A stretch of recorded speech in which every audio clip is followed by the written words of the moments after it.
Thank you very much. Ladies and gentlemen, let's take our seats. Asanteni sana. Your Excellencies, honorable members, fellow Kenyans, let me first take this opportunity to congratulate the team led by our Prime Cabinet Secretary and the two departments of Foreign Affairs and of Diaspora Affairs for what I have seen is a job very well done. Congratulations from us. And today we mark a significant milestone in the crucial process of reviewing and consolidating our foreign policy into a comprehensive document. This policy reflects our strategic responses to global imperatives at both bilateral and multilateral levels, defines the values and principles driving our responses, and articulates our objectives as a nation. This transformation is timely, coming at the expiry of the shelf life of our 2014 foreign policy document that had been developed again in a concerted effort the way this one has been. Our foreign policy must align with the dynamic realities of both domestic and the international environment. Kenya's pursuit of national economic transformation necessitates a forward-looking, robust, patriotic, and people-centered foreign policy that will attract investments and secure our country's rightful place on the global stage. At its core, Kenya's foreign policy is more than the management of relations with other nations. It's about shaping a destiny for present and future generations that aligns with our national interests. This policy, therefore, ensures that diplomatic engagements deliver tangible benefits to every Kenyan, unlocking the power of cooperation, the promise of partnerships, and the potential of a shared vision for a prosperous and interconnected future for our nation. The time has come to dismantle the barriers that have traditionally confined foreign affairs to the executive. Instead, we must adopt a comprehensive, inclusive, whole of government and all of society approach involving parliament, the judiciary, civil society, faith-based organizations, our young people, women, and also all other active stakeholders.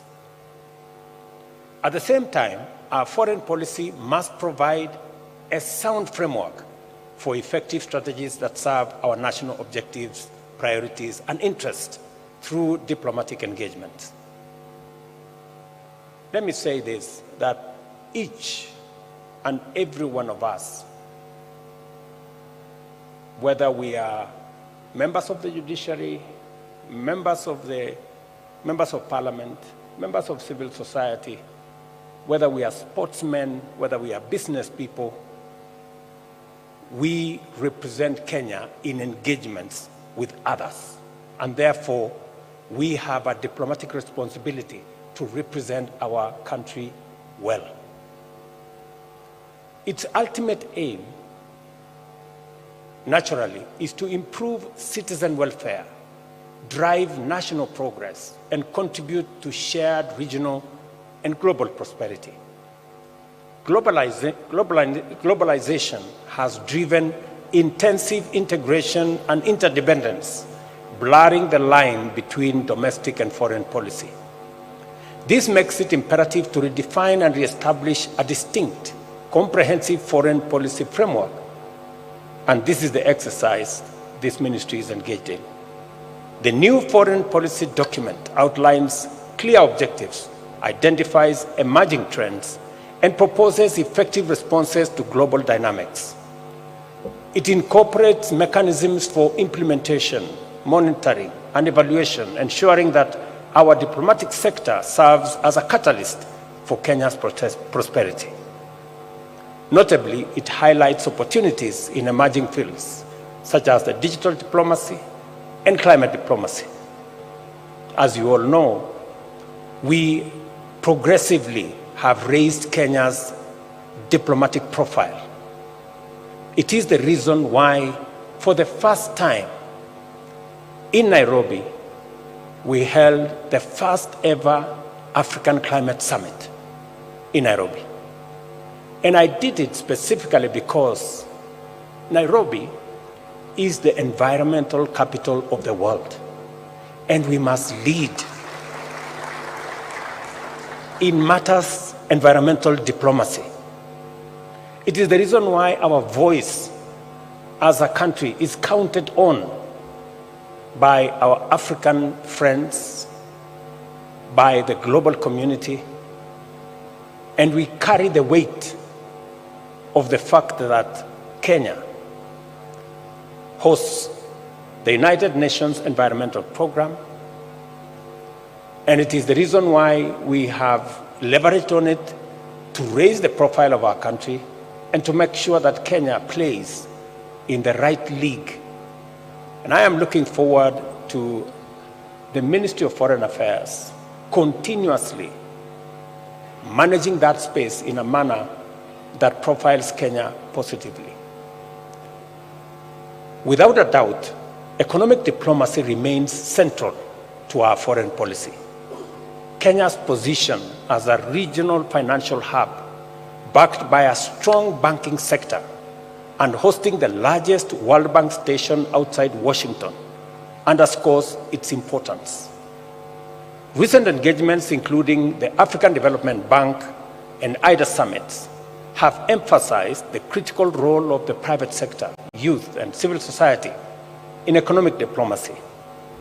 When I was requested by the World Bank to host the IDA negotiations in Nairobi, when I was requested by the President of the Africa Development Bank to also host their summit in Nairobi, it demonstrated Kenya's new profile as a destination and as a voice for economic diplomacy.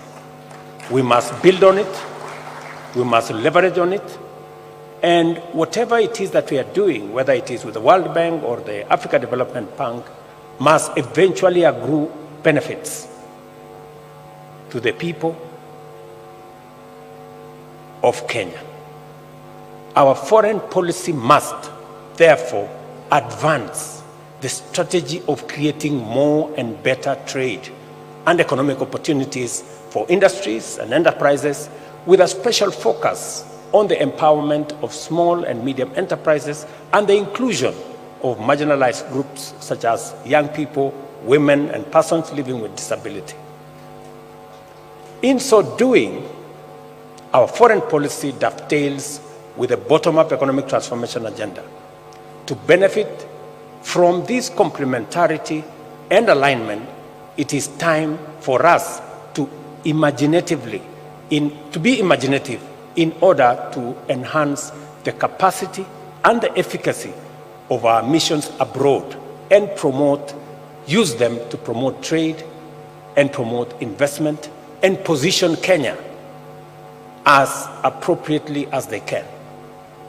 Our nation's reputation as a dependable peace and security actor is a source of pride. Kenya has established strong credentials in the area of regional, Pan-African, and global peace and security engagements and operations. Our long-standing tradition of effective peacemaking, peace building, and peacekeeping has defined us as a force of common good in our region, in our continent, and globally. And sustaining this positive legacy is an important strategic priority for us. I expect the ministry to continuously focus in this space. It is the reason why we are engaged in all the interventions. Now in South Sudan, we're also engaged in the main Sudan. We are engaged in Somalia. We've just come out of DRC. And the global community approached Kenya to take our place in Haiti, it was not because of any other reason. It was because Kenya has positioned itself as a country that understands peacemaking, peacekeeping, and peace diplomacy has been, over time, a place where Kenya excelled. And it is our intention, and I'm sure you will put into the finer detail of this document on how Kenya can leverage on that space to make sure that we not only play our role, but we also profile our country positively. This is why, at the moment, Kenya is leading the UN-approved multinational security support mission in Haiti and mediating peace efforts in different parts of our region, including South Sudan, as I have said, Sudan, and across the region. We are determined to remain a peaceful nation, at peace with ourselves first, at peace with our neighbors, and also working with friends across the world. Under the Shirika Plan, which is another huge invention of Kenya, our innovative refugee program, we aim to transform camps into integrated settlements, setting a global standard for sustainable and affirmative humanitarian response. I had, for example, an engagement with the UN representative of Matters refugees, and they are working with other countries that have refugees, learning from Kenya how to integrate refugees and how people who have lived in a country for 30 years cannot continue to stay in camps, how we can integrate them into society and how we can use them as a force of good. And we are making huge strides in that space. I hope this policy document will capture the innovative measures we have taken with our refugees, use them to profile our country, use them for matters diplomacy so that we can contribute to the welfare of not just refugees in our country, but refugees living everywhere in the world. Ladies and gentlemen, we are not new to climate diplomacy. Our country has a long and proud tradition of environmental diplomacy that dates back to our earliest years as a republic. By 1972 Copenhagen Summit, our voice and stand with respect to ecological stewardship, biodiversity conservation, and environmental sustainability was distinct and well-defined. We have sustained efforts to consolidate our role as a champion for conservation in the face of relentless global warming, which has ushered in unprecedented climate change. It has become imperative that we take a strong stand to promote urgent and effective climate action locally and globally. As chair of the Committee of African Heads of State on Climate Change, I had the honor, as I informed you earlier, of co-hosting the inaugural Africa Climate Summit in Nairobi, which produced the landmark Nairobi Declaration, a collective position of Africa's pathway to climate action, sustainable investment, and green industrialization. Kenya's role in shaping global climate conversation is a testament to our commitment and our dedication to matters climate.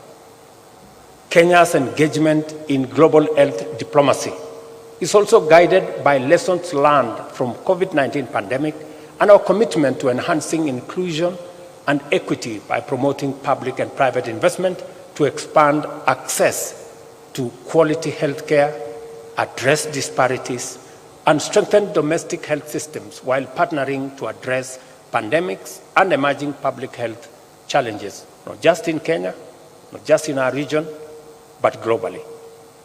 As a national policy priority, Kenya is committed to sustaining its strong contribution to deepening regional integration through various initiatives, including the accelerated implementation of the East African Treaty and protocols, as well as promoting the free movement of people, goods, and services across borders.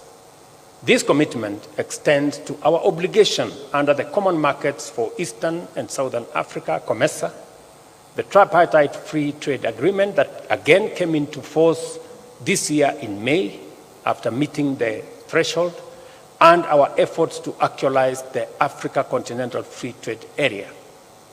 To this end, we have adopted a visa-free policy and the Pan-African Payment and Settlement System to facilitate free movement and promote intra-Africa trade. Let me say this with clarity, that we have championed, we've taken the front line in making sure that Africa trades together, works together, and we ease movement within this continent. It is our voice and the recognition of Kenya's contribution in matters diplomacy around African integration that led the Africa Union in the 37th summit in Addis to ask Kenya to lead the way in reforming the Africa Union to make it a fit-for-purpose organization that can speak to the interests of Africa, the aspirations of the African people. And I want to promise you that I am putting together the report after meeting several stakeholders, and in February, I will be filing the first report to see how we can make the Africa Union a fit-for-purpose organization to drive our integration, to drive our investment and trade, and to make sure that we position our continent as we position Kenya in the right trajectory as we look into the future. On continental leadership and governance, Kenya upholds the Africa Union's Constitutive Act, champions the Pan-African principle of developing and applying African solutions to African challenges, and vigorously promotes Africa's interests and positions in multilateral fora and on the global stage. As I have told you, as the current leader of the AU institutional reforms, we are committed to establishing a well-financed, assertive African Union capable of addressing the continent's challenges and advancing its strategic interests. Despite numerous challenges that have put multilateralism in a crisis, Kenya's commitment to multilateralism endures, and more than ever, we are now invested in strengthening it at both the regional and global level. In all these endeavors, our positions are firmly aligned with the founding principles and constitutive instruments of the Africa Union and the United Nations, while being guided by our national interest. As a member state and host country to major international institutions, including the UN, Kenya has a strong interest in championing for their further empowerment and reform. And that is why I have been in the forefront, and we have been as a country in the forefront in championing the reform of international architecture, whether it is the UN Security Council, multilateral banks and financial institutions, because we need to make them fairer, we need to make them much more responsive, and Kenya has a stake because we host the only UN headquarters in the Global South here in Nairobi, and therefore our voice matters. We can speak authoritatively as a country on matters UN, on matters reform of the UN, on matters reform of the financial architecture of the world we live in today, because we have a first-hand experience on handling matters UN in Nairobi. And I am very proud that the UN headquarters in Nairobi is now going to be upgraded so that we can have better facilities to be able to deliver on the mandate that the UN facilities in Nairobi have been assigned. During the recent UN General Assembly Summit of the Future, Kenya reaffirmed the need to reform multilateral organizations and restructure the global financial architecture as a key to ushering our people into a just, inclusive, sustainable, and prosperous future. We firmly believe that the current financial system grossly underserves the deserving majority of the world's population and exacerbates economic crises and inequalities, with 1 in 3 developing countries at the risk of debt default. As a matter of policy, Kenya advocates for the establishment of a fairer and a more equitable financial system. And I am very proud of the strides we have made. There was a time people did not want to listen. Now we've taken the turn, and everybody now accepts that something must be done. I am happy that at the last we are able to launch this foreign policy document, which celebrates our diplomatic achievements, analyzes current and emerging global dynamics, and also offers firm strategic guidance on the ways and means of undertaking successful initiatives. I've also seen its implementation requires collaboration across all arms of government. I commend the Office of the Prime Cabinet Secretary and the Ministry of Foreign and Diaspora Affairs for their thorough, consultative, and inclusive manner in which they have undertaken their work, and call upon all of us, all the stakeholders, both in private and public, as well as our local, regional, and international partners to collaborate with us and ensure the successful implementation of this policy. As we embrace this new foreign policy, let us remember that the future is not inherited. The future is created. Through the power of our patriotism, concerted effort, and the strategic framework provided by our foreign policy, we must aim to keep Kenya's flag flying high, to inspire pride and hope, and symbolize Africa's true renaissance. Diplomacy is a field rooted in tradition and techniques that safeguard national interest while uplifting humanity, embodying Kenya's identity as a nation committed to peace, proudly African, and dedicated to global prosperity. Guided by this policy framework, let us get to work in preparing our nation for the dynamic geopolitical landscape that is before us. This foreign policy offers an opportunity to rise and navigate the challenges of a complex world order with a lot of confidence and equally a lot of clarity. I am confident that the work that has been done by our team at Foreign Affairs and Diaspora Affairs is a good document. We look forward to taking it through the necessary processes, both in Cabinet, subsequently to Parliament, and also putting together a sessional paper that will also give fresh impetus to our foreign policy and expand its input to include that from our counties and all the other stakeholders that have been listed by the document. I wish you the very best as we focus on this space that seeks to elevate our participation, our collaboration, and also our partnership with as many a field, whether it is a multilateral field, whether it is on bilateral engagements, and now we are being told there is one called plurilateral engagements. So that whole space and whatever it contains, this document will help us navigate in that space. We will input when the document comes to Cabinet.